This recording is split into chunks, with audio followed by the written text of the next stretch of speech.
presenting Meteopod. Hello and welcome back to yet another episode of Meteopod, your go-to podcast about weather, climate and everything in between. I'm your host Omri and I'm so glad to have you here. We have a stormy multi-day outbreak expected to hit significant parts of the USA starting today in a literal blast. We'll hear about the juicy details as the episode goes on, but before we start, it is important for me to make sure you all know that it is an extremely dangerous situation, and weather like this should not be taken lightly at all, especially if you are in the path of a storm. Without further ado, we shall begin! Today, we're looking at a potentially life-threatening severe weather event expected to impact a large swath of the central and eastern United States. If you're in Kentucky, Tennessee, Missouri, Illinois, Indiana, or Ohio, this one's for you. According to the latest meteorological data, a significant outbreak of severe thunderstorms is forecasted for this afternoon through tonight, bringing with it the potential for intense supercells capable of producing tornadoes, large, significant hail, and damaging winds. Let's break it all down, shall we? First, let's talk tornadoes. The storm models are indicating a heightened risk for tornadoes, especially in central and eastern Kentucky. In fact, the National Weather Service, the NWS, has pegged the tornado risk at around 10% to 15% in these areas. That might not sound like much, but in meteorological terms, that's a considerable probability, enough to warrant serious concerns and preparations. Several strong tornadoes are expected to form, and there is even a possibility of a long-track, high-end tornado. For those unfamiliar, a long-track tornado is one that stays on the ground for an extended period, potentially causing widespread damage over a large area, potentially hitting a high-population area. Now, let's zoom out and consider the bigger picture. The severe thunderstorm risk isn't just limited to tornadoes. Destructive wind gusts are expected to blast through far northeastern Texas, Arkansas, and much of the central Midwest. The forecast indicates that winds could reach as high as 75 miles per hour, which is strong enough to cause significant damage. We are talking roof tiles burned off, fences turned down, and garden sheds obliterated. For those in Kentucky, Tennessee, Missouri, Illinois, Indiana, and Ohio, the risk of severe wind gusts is pegged at 35%. That's nearly a 50-50 chance of encountering dangerous winds.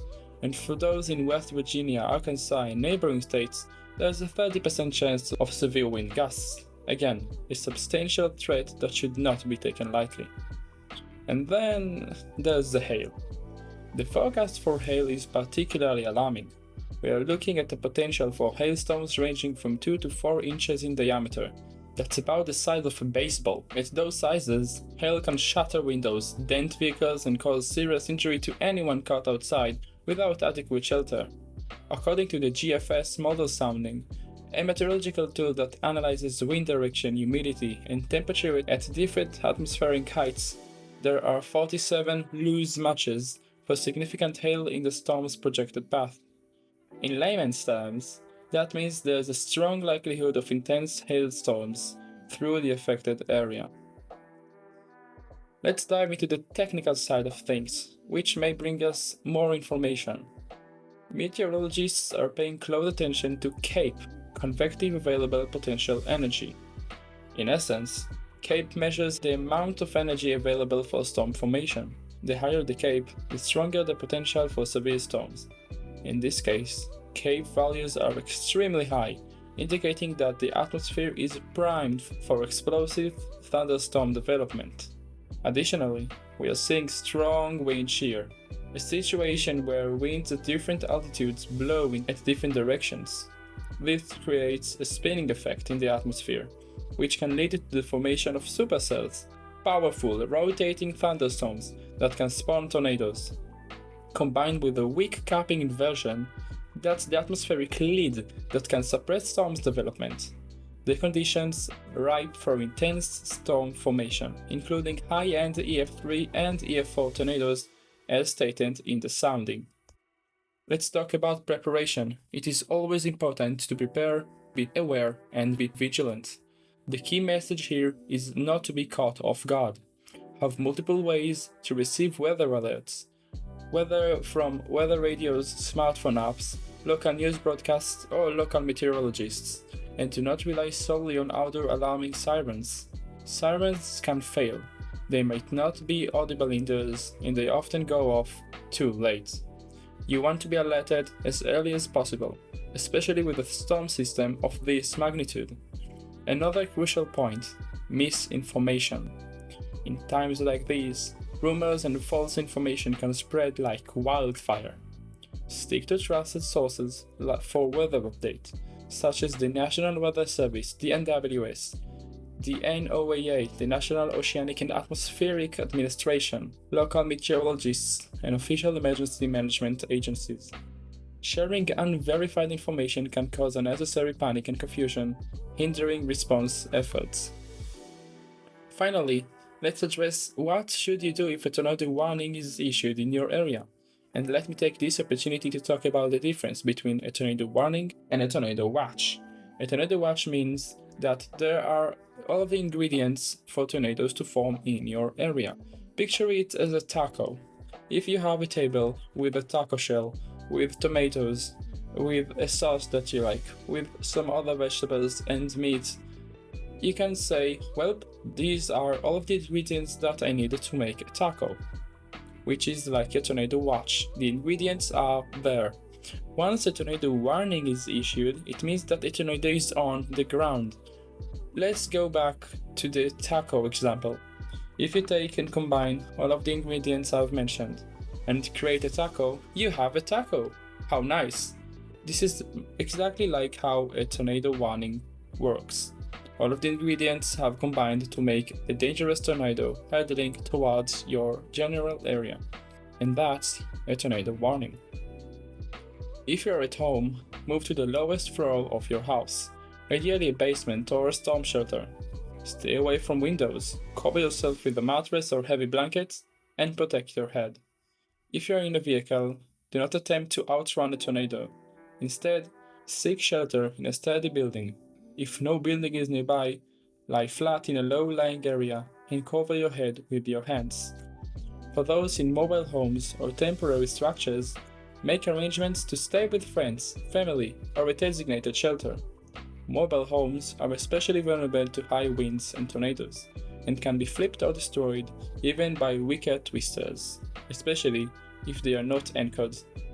Looking ahead, the risk continues overnight, with a bowing line segment expected to form, potentially bringing additional tornadoes and damaging winds through the late night hours.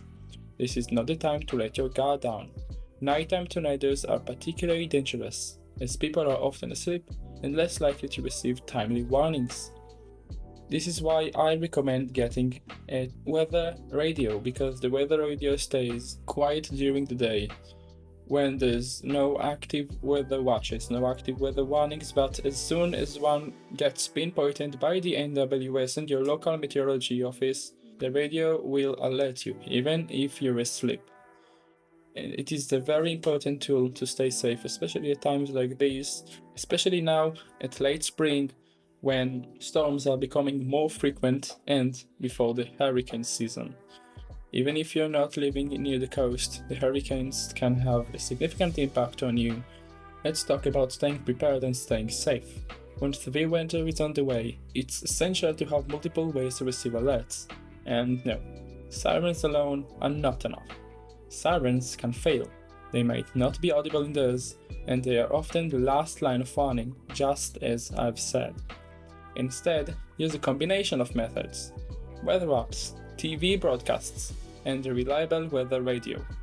The more ways you have to get information, the better, and the earlier, the merrier.